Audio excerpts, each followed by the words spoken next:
So, for the document analysis video, I took my document from our DBQ on the causes of the Civil War, and I specifically chose the document J, which was based off of the Dred Scott decision and was from time period 5.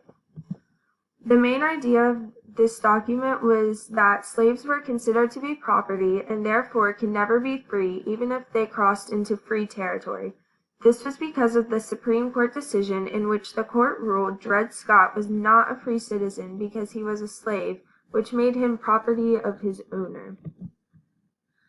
The Dred Scott decision was made in 1857, just before the Civil War. During this time, tensions about slavery were at their pinnacle. Some firmly believed in abolition, while others thought that the only role a slave would ever have in society would be as someone's property. These tensions about the legality of slavery is what ultimately led to the Civil War.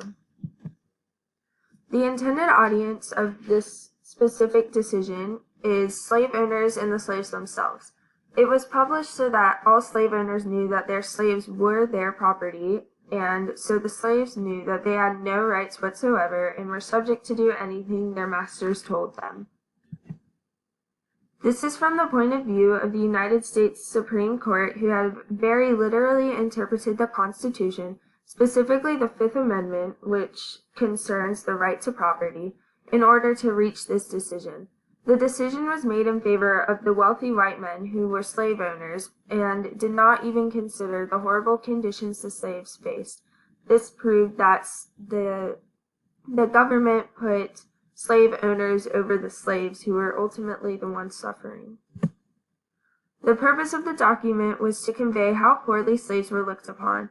This document shows that nobody cared about the slaves because they were so inferior to everyone else in society that they were denied every basic right they deserved, even the right to freedom.